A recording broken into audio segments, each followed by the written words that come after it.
Mundo Deportivo sums it up well, doesn't it? Pain and glory. A wonderful performance from Barca. I thought you were going to read it, Dan. Overshadowed, though, by the injury to Ter Stegen.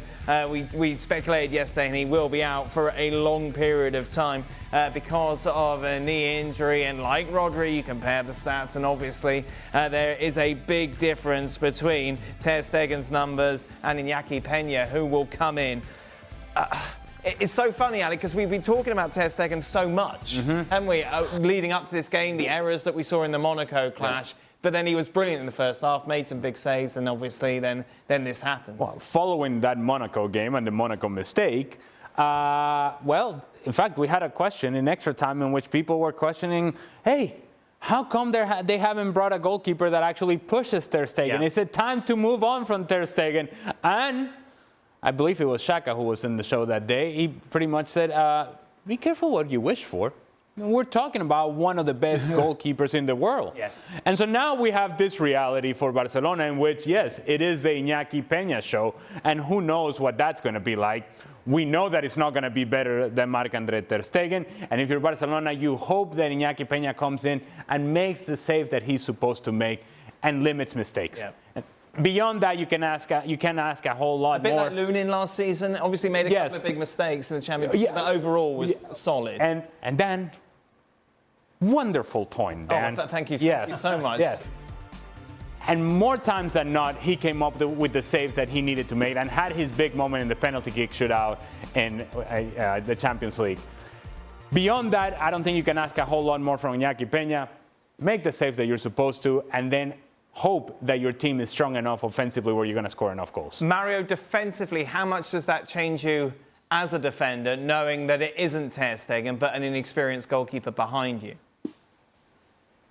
It's just calmness. You know, I think your goalkeeper's job is to calm the defense down in the sense of that we know who is behind us and gives us the feeling like, hey, because also when you have a goalkeeper, you know what he's good at and you know how to play the game in the sense what to expect from him. So now that he's not there, I think it will be it's a change. People will go like, oh, that's not a big change. No, it's a huge change. One, okay, the quality, I think Ali already tapped into that, but I'm just talking about more of knowing what kind of player is going to come in. And I think that is going to be very, very important for them. Because if you have that security behind you, it's a great feeling as a defender.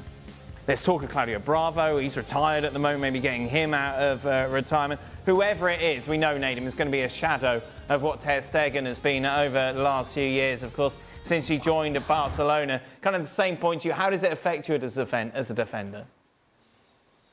No, I think it can make a big difference. I think Mario makes a good point about composure and the like, but I think what I like with terms of goalkeepers that I played with consistently and with other players I played with consistency as well, it's not necessarily about when things are going well.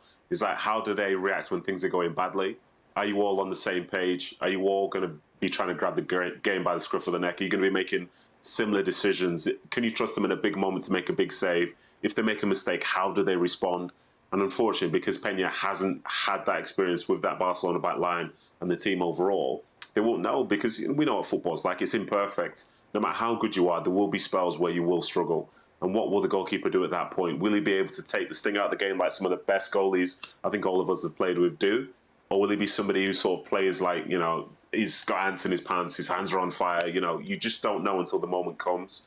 And that little bit of insecurity and sort of the not knowing can be an issue. Obviously, he's a good enough goalkeeper because he's at Barcelona, but he's got some big boots and some big gloves to fill in Ter Stegen, who overall for Barcelona has been fantastic across the 10 years. God, imagine if you had ants in your pants and your hands are on fire. That's a bad day. It was a bad day for Ter Stegen, and obviously the negative, but boy, Barcelona were brilliant again. Going to Villarreal, hadn't been defeated this season. Yes, it's like, I don't know. Well, indeed, that was the plan. And following the Euros, of course, that was the plan, because you saw Lamine Yamal on one side, you saw Nico Williams' potential on the other side. You're like, oh, daddy, here we go. This is what we want. Rafinha has come in and has understood that his game and his position has needed to change in order to accommodate Lamine Yamal. So instead of trying to play that position, well, we know that that's Lamine Yamal's position. I'm not going to bother with that. But where else can I be impactful? Well, I can come from the left-hand side. I can come from underneath. I can tuck inside. I can combine with Lewandowski. I can combine with Pedri. And you're looking at a team that has different outlets, different options, variety in attack. They are fun to watch right now, certainly in the attacking half. They really are, aren't they? That first half from Barca, and Villarreal played their part as well, Mario. It was a great football match. It was a great football match, but you know, like what Ali said, you know, like one of the key things what I felt like the way Yamal plays as a young kid. When you play that good as a footballer, right? When you're that confident, and then to get another answer of why you're being that good is the reason where Cardona, the way he kicked him. I am a football fan. I enjoy watching football when I see great players play. But when a defender is trying to hurt a player without trying to get the ball, then it becomes for me different. Yeah, it's crazy. How that wasn't a red, I love the tackle, I love the challenge. Yeah. But I did not like that moment happening because that's not about it. You know, I think like when football is bigger than that, you gotta, you know, try to stop the kid. If you cannot stop him, let him do what he has to do, but your focus should be stopping him. And then away from that, I think what Ali said, Rafinha behind Lewandowski, that connection with the way they play. I think Lewandowski, when he was at Bayern, he had Müller behind him. Now he has Rafinha behind him. So he wanted a player that does a lot of running, a lot of movement around him, and then he picks up the ball and does his bits, what he wants to do. And the way it looks now, that combination is really working. And Rafinha is incredible how he changed everything for himself. Right then, Stephen, who had the better assist? Lamine Yamal or Vinicius Jr.? Both at the outside of the boot, both resulting in a goal. The service that you anticipate is about to come, but it seems to surprise the defenders with the pace with which he hits it and how tight the space is. They're not... At some point, I think the defenders thought the situation was under control because it felt like he was running out of space. And then a little quick set service, just kind of, here you go, bah, with the outside of the right foot. Beautifully done. It's not taking anything away from Lamine Yamal. Right. Let me just say, Lamine Yamal, as I said a couple of minutes ago, he is some kind of special.